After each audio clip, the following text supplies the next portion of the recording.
നമ്മളുടെ നാട്ടിൽ ഒരുപാട് ബിസിനസ്സുകൾ തുടങ്ങുന്നുണ്ട്. ഇനി തുടങ്ങിയതിലും സ്പീഡിൽ തന്നെ ഈ ബിസിനസ്സുകളൊക്കെ പൊളിഞ്ഞു പോകുന്നുണ്ട്, അല്ലെങ്കിൽ ഇത് അവസാനിപ്പിച്ചു പോകുന്നുണ്ട്.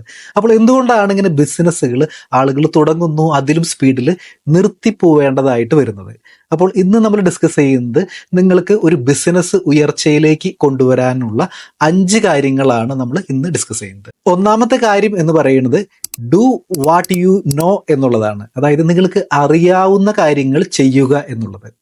വളരെ സിമ്പിൾ ആയിട്ട് പറയുകയാണെന്നുണ്ടെങ്കിൽ നിങ്ങൾക്ക് എന്തിലാണോ എക്സ്പെർട്ടൈസ് ഉള്ളത്, അല്ലെങ്കിൽ നിങ്ങൾക്ക് എന്തിലാണോ എക്സ്പീരിയൻസ് ഉള്ളത്, ആ കാര്യങ്ങൾ നിങ്ങൾ ബിസിനസ്സായിട്ട് ചെയ്യുകയാണെന്നുണ്ടെങ്കിൽ അത് വിജയിക്കാനുള്ള സാധ്യത വളരെ കൂടുതലാണ്.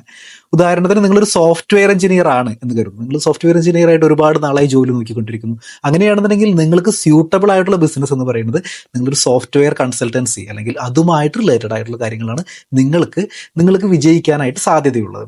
അല്ലെങ്കിൽ സോഫ്റ്റ്വെയർ എഞ്ചിനീയർ പോയി ഒരു റെസ്റ്റോറൻറ്റ് തുടങ്ങുകയാണെന്നുണ്ടെങ്കിൽ അതിൽ വിജയിക്കാനുള്ള സാധ്യത വളരെ കുറവാണ്. നമ്മൾ പലപ്പോഴും വാർത്തകളിലൊക്കെ കേട്ടിട്ടുണ്ടായിരിക്കാം സോഫ്റ്റ്വെയർ എഞ്ചിനീയർ റെസ്റ്റോറൻറ്റ് തുടങ്ങി വിജയിച്ചു എന്നുള്ളതൊക്കെ. പക്ഷേ 100 പേര് അങ്ങനെ ഒരു വ്യത്യസ്തമായിട്ടുള്ളൊരു ബിസിനസ് ചെയ്യുമ്പോഴാണ് അതിൽ ഒരു 1-2% പേര് മാത്രമാണ് അങ്ങനെ വിജയിക്കുന്നത്.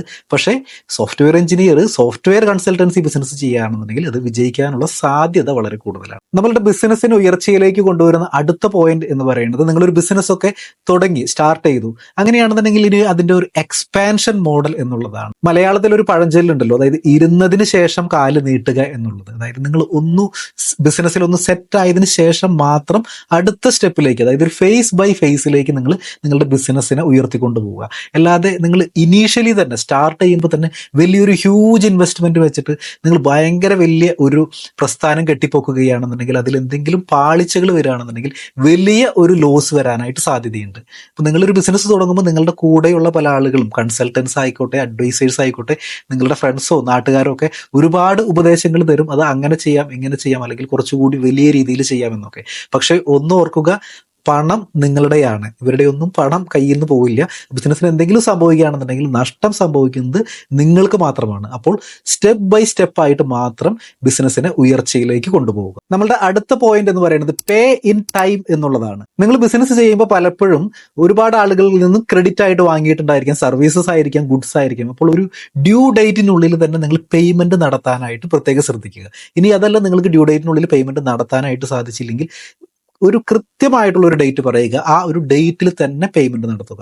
കാരണം അത് ബിസിനസ്സിൽ ഒരു വലിയൊരു ട്രസ്റ്റ് ആണ് ക്രിയേറ്റ് ചെയ്യുന്നത്. അപ്പോൾ നിങ്ങൾ പലപ്പോഴും നിങ്ങളുടെ സപ്ലയേഴ്സ് നിങ്ങളെ വിളിക്കുമ്പോൾ നിങ്ങൾ ചെക്ക് എഴുതിക്കൊണ്ടിരിക്കുകയാണ്, അല്ലെങ്കിൽ നിങ്ങൾ ഇപ്പോൾ തരാം, നാളെ തരാം, അങ്ങനെ ഒരുപാട് തവണ നിങ്ങളെ സപ്ലയേഴ്സിനെ ഇങ്ങനെ വട്ടം കറക്കിക്കൊണ്ടിരിക്കുകയാണെന്നുണ്ടെങ്കിൽ അതൊരു ട്രസ്റ്റാണ്. നിങ്ങളുടെ ബിസിനസ്സിന്റെ ആ ഒരു ട്രസ്റ്റ് വാല്യൂ ആണ് അവിടെ ഇല്ലാതായി പോകുന്നത്.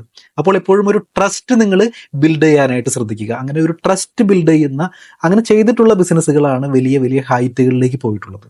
നിങ്ങളുടെ ബിസിനസ്സിലെ ഏറ്റവും വലിയ അസറ്റ്സ് എന്ന് പറയുന്നത് നിങ്ങളുടെ സ്വന്തം എംപ്ലോയീസ് തന്നെയാണ്. അത് ഒരാളോ 2 ആളോ 100 ആളോ ആയിക്കൊള്ളട്ടെ, ആ 100 പേരും അല്ലെങ്കിൽ ആ നിങ്ങളുടെ ബിസിനസ്സിലെ ആ എംപ്ലോയീസ്, അവരാണ് നിങ്ങളുടെ ബിസിനസ് റൺ ചെയ്യുന്നത്, അല്ലെന്നുണ്ടെങ്കിൽ അവരാണ് നിങ്ങളുടെ ബിസിനസ്സിനെ അടുത്ത ലെവലിലേക്ക് കൊണ്ടുപോകാനായിട്ട് കെൽപ്പുള്ള ആളുകൾ.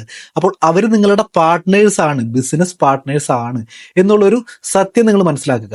അപ്പോൾ അവരെ എത്രത്തോളം ലെവലിൽ മോട്ടിവേറ്റ് ചെയ്യാനായിട്ട് പറ്റും, എത്രത്തോളം ലെവലിൽ നിങ്ങളെ കൂടെ നിർത്താനായിട്ട് പറ്റും, അവരെ ആ ഒരു റാപ്പോ, ബിസിനസ്സും നിങ്ങളും എംപ്ലോയീസുമായിട്ടുള്ള ഒരു റാപ്പോ എന്നും നിലനിർത്തിക്കൊണ്ടിരിക്കുക. ഞാൻ പല ബിസിനസ്സുകളും കണ്ടിട്ടുണ്ട്. അതായത് എംപ്ലോയീസിന് ബിസിനസ്സിനോട് അല്ലെങ്കിൽ ഓണേഴ്സിന്റെ അടുത്തൊരു ശത്രുതാ മനോഭാവമുള്ള ഒരുപാട് ബിസിനസ്സുകൾ ഞാൻ കണ്ടിട്ടുണ്ട്.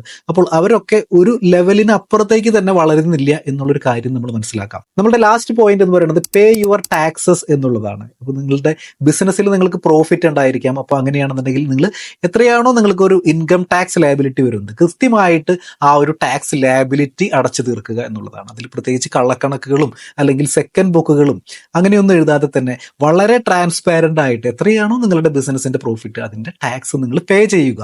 അതുപോലെ തന്നെ GSTയുടെ കേസിലായാലും ഇൻഡയറക്ട് ടാക്സിന്റെ കേസിലായാലും നിങ്ങൾ എത്രയാണോ കസ്റ്റമേഴ്സിന്റെ കയ്യിൽ നിന്നും കളക്ട് ചെയ്യുന്നത്, ആ പൈസ സുതാര്യമായിട്ട് തന്നെ നിങ്ങൾ പേ ചെയ്യാനായിട്ട് നോക്കുക. അപ്പോൾ ഇത് ഏറ്റവും ക്രെഡിബിലിറ്റി ഉള്ള ഒരു കാര്യമാണ് നിങ്ങളുടെ പേ യുവർ ടാക്സസ് എന്നുള്ളത്. കാരണം നിങ്ങൾ ഒരുപാട് സൂത്രപ്പണികളും അല്ലെങ്കിൽ കണക്കുകൂട്ടലുകളൊക്കെ നിർത്തി ഒരു സങ്കുചിതമായിട്ടാണ് നിങ്ങൾ ചിന്തിക്കുന്നതെങ്കിൽ നിങ്ങൾക്ക് ഒരിക്കലും ഒരു അടുത്ത ലെവലിലേക്ക് നിങ്ങൾക്ക് അപ്ലിഫ്റ്റ് ചെയ്യാനായിട്ട് സാധിക്കില്ല. നമ്മളുടെ മുകേഷ് അംബാനിയോ അല്ലെങ്കിൽ യൂസഫ് ബായിയോ ഒക്കെ അങ്ങനെ ഒരു പക്ഷേ ചിന്തിച്ചിരുന്നെങ്കിൽ അവർ ഒരു വേറൊരു ലെവലിലേക്ക് അവർക്ക് ഉയരാനായിട്ട് സാധിക്കുമായിരുന്നു. അപ്പോൾ വലിയൊരു ബിസിനസ് സ്ഥാപനമാണ് നിങ്ങൾ പടുത്തുയർത്താനായിട്ട് നോക്കുന്നതെങ്കിൽ നിങ്ങളുടെ ടാക്സ് കൃത്യമായിട്ട് അടയ്ക്കുക. നിങ്ങളുടെ ബിസിനസ് ആവട്ടെ അല്ലെങ്കിൽ പേഴ്സണൽ ലൈഫ് ആവട്ടെ, നിങ്ങൾക്കൊരു ഫിനാൻഷ്യൽ ഫ്രീഡത്തിലേക്ക് എത്തിച്ചേരാനായിട്ട് ആദ്യമായിട്ട് വേണ്ടത് ഒരു ഫിനാൻഷ്യൽ ഡിസിപ്ലിൻ ആണ്.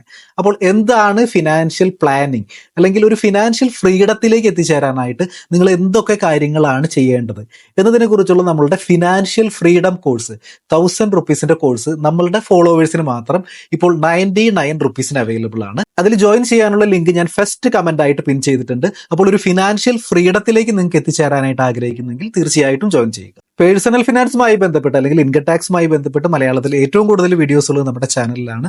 അപ്പോൾ ചാനൽ ഇതുവരെ സബ്സ്ക്രൈബ് ചെയ്തിട്ടില്ലെങ്കിൽ തീർച്ചയായിട്ടും സബ്സ്ക്രൈബ് ചെയ്യുക. വീഡിയോ യൂസ്ഫുൾ ആയി എന്ന് കരുതുന്നു. മറ്റൊരു വീഡിയോ ആയിട്ട് വീണ്ടും കാണാം. Thanks for watching.